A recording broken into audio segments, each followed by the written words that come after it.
皆さんこんにちは。今回は私が海外旅行に持っていくものをお話ししたいと思います。ぜひ最後まで見ていってください。まず一つ目はスマホやガジェット系の部門です。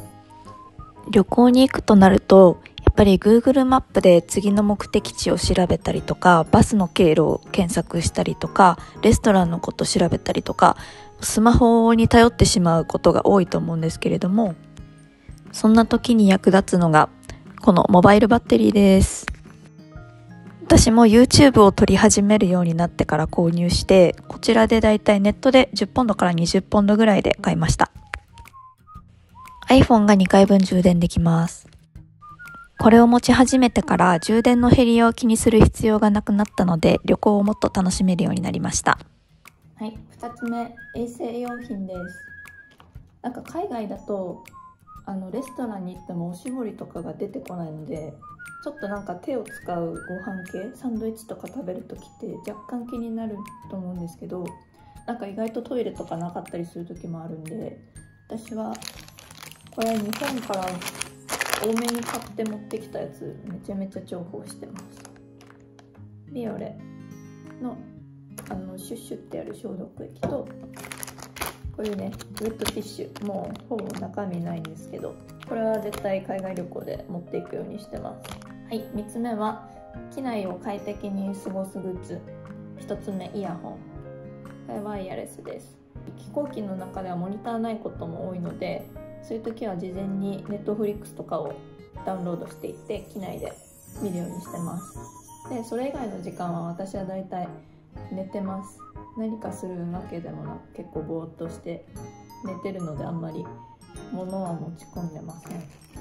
あとは一応持ってってるマスク、この形のマスクもう日本でもあんまりつけてる人いないかもしれないんですけど、去年投影する前に大量に買っちゃって、まだこんだけ残ってます。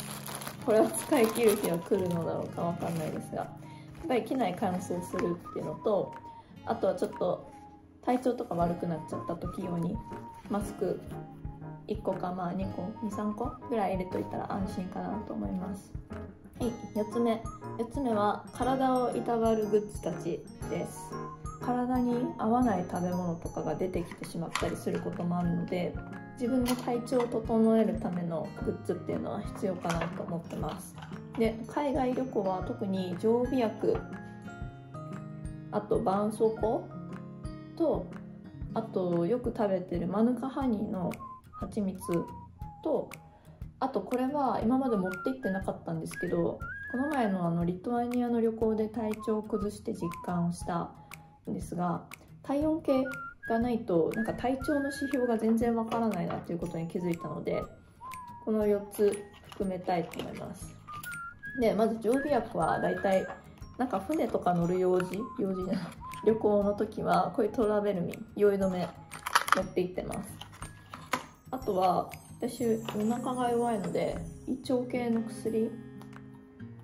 ちょっとねいつもはキャベジンとかの錠剤をこんな感じに袋とかに入れて持って行ってるんですけど、ちょっとなくなっちゃいそうなので、次からはこの大谷さんがデビューします。であとは風邪とかひいた時用に解熱鎮痛剤、これはこっちの病院でもらったパラセタモールっていう何に近いんだろう、カロナールとかに近い感じの薬なのかなと思います。こういう鎮痛剤系は持っていくようにしてます。はい、あとこれね、体温計と、あとバンドエイド。ちょっとねやっぱ旅の途中で靴ずれとかしたら辛いので、こういうのを何個か5枚ぐらいかな、ポーチに入れて持っていってます。はい、5つ目、天気系グッズ。ヨーロッパとかだと特に感じるんですけど、やっぱり日本より気温は低いのに太陽の日差しが痛いって感じることがやっぱり多くて、私はだいたいこういう折りたためる帽子、これだったらくちゃくちゃって畳んでスーツケースに入れれるので持ってきてます。あとはサングラス、これも必須です。サングラスは絶対持ってた方がいいかな、ヨーロッパは特に。あとはイギリスとかロンドンとか特にそうかもしれないな、折りたたみ傘は持っといた方がいいですね。もうなんかこっちの天気は本当にコロコロコロコロ変わるので、晴れたと思ったらまたすぐ雨降って、そんな感じの天気がロンドンは特にかな多いと思うので、これ1個持っといたら安心です。で、傘だとちょっと荷物になるなっていう方は、濡れてもいい上着とかフード付きの上着は持っといた方が安心かなと思います。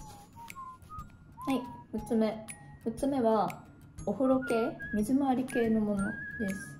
特に女性の方とかは化粧水、乳液とかヘアオイルとか、あとシャンプーとかコンディショナーとかって必要になると思うんですけど、なんか海外のホテルは結構そのシャンプーとコンディショナーがなんか一緒になったやつとか、もはや置いてないところだったりが多いので、私は常に自分の家から持っていくようにしてます。で、大体こういう詰め替えのボトルとかにシャンプーとかコンディショナーはこういうのに入れて持っていくことが多いです。あとは日本に行った時になんか試供品でいっぱいもらったものがすごい有り余ってて、なんかこういう旅行の時とかにシャンプー、コンディショナー系はこういうのを使ったり、あと化粧水とかもね、キーブスとか持って行ったり、フェムリップさんのクレンジングオイルとか、なんかオイル系ってあんまりこういうボトルに入れるとすごいヌルヌルになっちゃって、次あんまり使いづらくなっちゃうので、オイル系はできるだけこういう試供品に頼ってます。あと私が持ってて良かったなと思ってるのは、こういうちっちゃい粒になってるヘアオイル、これは結構ね便利です。こういうの、これ日本のドラッグストアで買ってきて、親がこっちに来た時に買ってきてもらったやつなんですけど、すごいいい、おすすめです。はい、あと歯ブラシとかのなんていうんだ、ああいうの、アメニティも海外のホテルないものが多いので、こういうビヨンってなるコップと、あと歯ブラシと、こういうちっちゃい歯磨き粉は絶対持って行ってます。7個目はホテルで快適に過ごすグッズです。で、まず1個目は、私は絶対スリッパを持ってきます。で、ちょっとスリッパ見せたかったんですけど、ちょっとどっか行っちゃって見当たらなかったのでちょっとお見せできないんですが、私はなんか飛行機の機内でもらったペラペラだけどちょっといい生地のスリッパを持ってってます。300均とかに売ってるなんか折りたためるスリッパとか、ああいうのがあったら便利かなと思います。っていうのもやっぱり海外のホテルスリッパが全然なくて、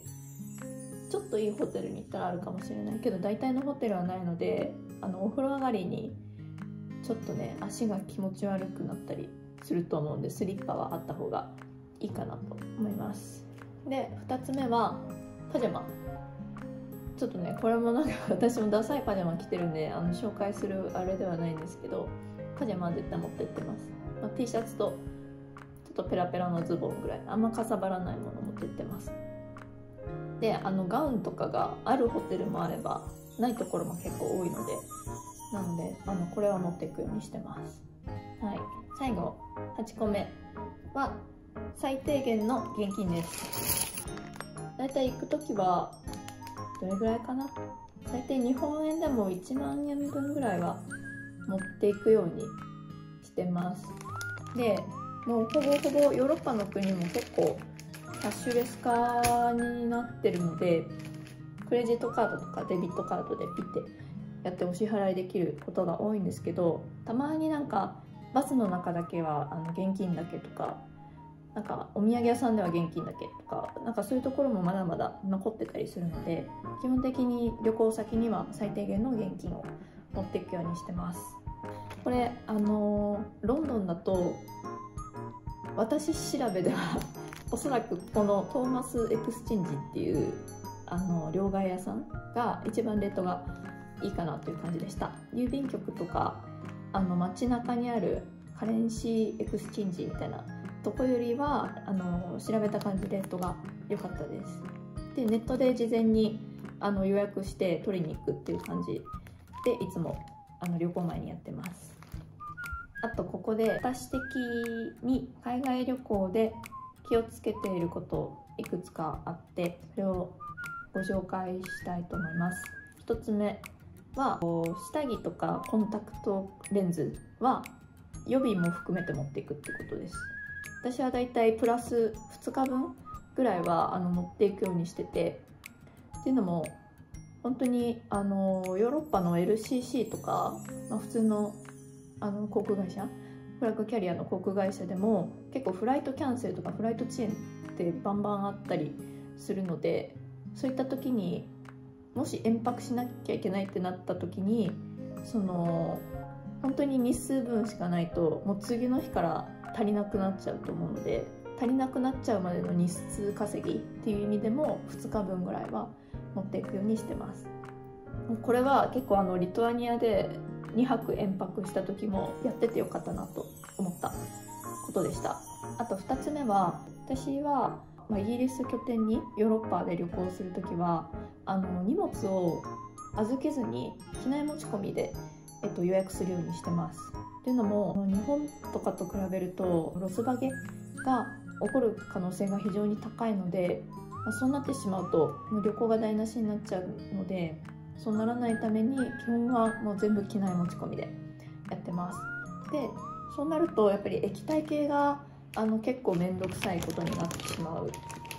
と思うんですが、ちっちゃい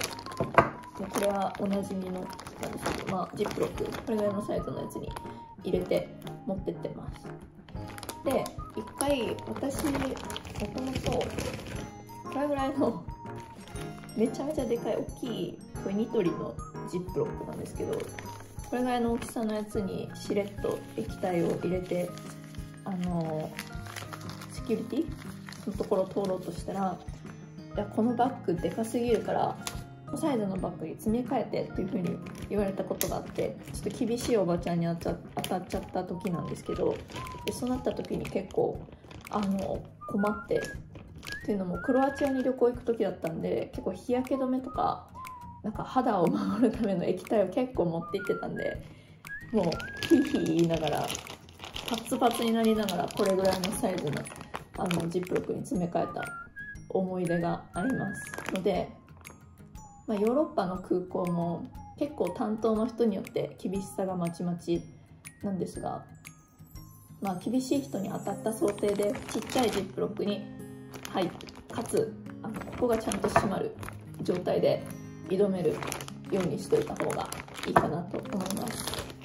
という感じで、今回は私が海外旅行に持ってってる必需品をご紹介しました。あくまで一例なので、これあったら確かにいいなとか、いやこれいるやろみたいなのがあると思うので、もしそういうのがあったらまたコメント欄で教えてください。はい、今回の、動画も少しでもいいねと思っていただけましたら高評価やチャンネル登録もよろしくお願いします。ではまた次回の動画もお楽しみに。さよなら。